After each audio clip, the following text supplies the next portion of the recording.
और इस वक्त की बड़ी खबर सैफई से सामने आ रही है, जहां गेहूं की खड़ी फसल को लेकर शुरू हुआ विवाद अब खूनी झड़प में बदल गया है। सैफई थाना क्षेत्र के नंगला किशोरी गांव में मंगलवार दोपहर करीब 1 बजे उस समय हड़कंप मच गया जब से खातेदार के द्वारा गेहूं की खड़ी फसल काटे जाने के आरोप में दो पक्ष आमने सामने आ गए। आरोप है कि दबंग पक्ष लाइसेंसी बंदूक के दम पर पीड़ित के घर में घुस आया और जमकर मारपीट की। इस हमले में 4 लोग घायल हुए हैं, जिनमें दुर्वेश और उसकी मां अनीता के सिर में चोट आई है, जबकि पूजा और एक अन्य व्यक्ति के हाथ में चोटें लगी हैं। पीड़ित राजेश कुमार का आरोप है कि गांव के ही अरविंद उर्फ संजीव, रजत, दीक्षा, सरिता समेत कई लोगों ने उसके हिस्से की गेहूं की खड़ी फसल काट ली थी। विरोध करने पर गाली गलौज हुआ और कुछ देर में दबंग घर पर चढ़ाए।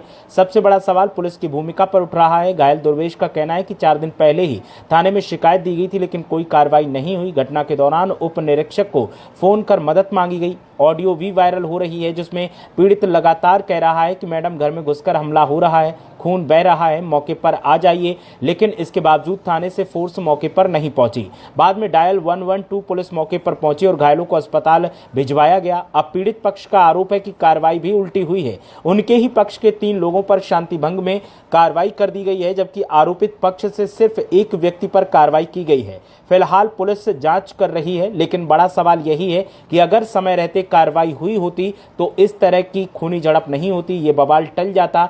लेकिन जो मामला सामने आया है वो चौंकाने वाला है और मामले को लेकर आरोप प्रत्यारोप का दौर लगातार जारी है। पुलिस की कार्यशैली पर सवाल खड़े हो रहे हैं। पीड़ित ने जो बातें बताई हैं और जो कार्रवाई की गई है और जो ऑडियो वायरल हो रहा है, उस ऑडियो से कई सवाल खड़े हो रहे हैं। पुलिस प्रशासन की भूमिका पर सवाल खड़े हो रहे हैं और बार बार एक ही बात कही जा रही है कि आखिर पुलिस प्रशासन ने ऐसा रवैया क्यों अख्तियार किया। तो ये जो मामला सामने आया है, इस मामले को लेकर आरोपों का दौर लगातार जारी है, सवालों का दौर जारी है और पुलिस प्रशासन की भूमिका पर लगातार सवाल खड़े हो रहे हैं। सवालों के साथ में एक बात बार बार कही जा रही है कि आखिर इस तरीके का बर्ताव क्यों किया। जब हमला हुआ उस वक्त पीड़ित ने फोन करके सारी जानकारी फोन पर दी, लेकिन बावजूद इसके पुलिस विभाग की तरफ से कोई एक्शन नहीं लिया गया। बाद में यहां पर पुलिस पहुंची और बाद में पुलिस ने ये कार्रवाई की। कुमार सन ऑफ राजेश कुमार, नंगला कोठी किशोरी सैफई, जिला इटावा।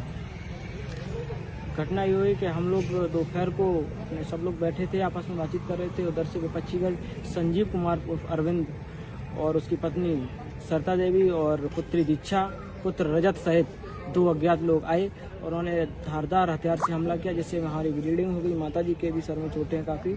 उसके बाद जब हम हैं और हम लोग 4 लोग घायल हैं और हमें थाने में रिपोर्ट दर्ज कराने गए हैं और हम ही 3 लोगों के चालान कर दिए गए। और जबकि विपक्षीगढ़ है उसका ओनली 1 चालान किया गया और जबकि उसके साथ लगभग 5 से 6 लोग थे, उसमें से ओनली उसी का जो संजीव अरविंद कुमार है उसी का चालान किया गया है। और जो हम पीड़ित हैं और हमारे 3 चालान किए गए हैं। सबसे बड़ा सवाल ये है सुशील कुमार राजपूत जी से, जब मैंने सुशील कुमार राजपूत जी की कल कॉल आती है कि वो हम जांच करने आएंगे, और फिर जांच करने के लिए जब वो आए हैं तो उन्होंने बोला कि आप थाने आइएगा और बोला कि थाने ही दोनों पक्षों को बुलाएंगे। जबकि पीड़ित हम हैं तो दोनों पक्षों का क्या मामला उसमें उनका, और कल भी उनका मतलब राजीबाजी का हमारे ऊपर दबाव था। राजीबाजी न करने के चक्कर में आज उन्होंने घर पे आकर पुनः पीड़ित मतलब पिटाई की है और काफ़ी चोटें हैं हम लोगों की। और मतलब गेहूँ की फसल थी, वो हमने बोई थी, अपना खेत था हमारा पर्सनल, तो उसने ज़बरदस्ती गुंडागर्दी की दम पे उसने अपना रात में कटवा लिया।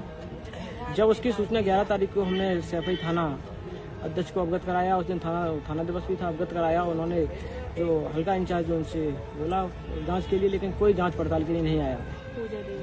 हमारे घर पे मतलब कोई नहीं था, हम सब लोग सो रहे थे और वो लोग उधर से आए, अपने बोझो मतलब जो भी कर रहे थे वो करने आए और गालियां दे रहे थे। सरिता देवी मतलब संजू कुमार हैं और उनकी पत्नी है सरिता देवी और उनके साथ 2 बच्चे थे, रजित और एक लड़की थी दीक्षा, और 2 मतलब मैंने देख नहीं पाया, वो मुँह बाने थे।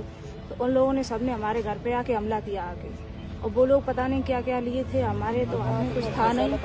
और रात में 1 बजे हमारी फसल काट ली है। जो हमने गेहूँ, हमारे बाबा के नाम खेत है,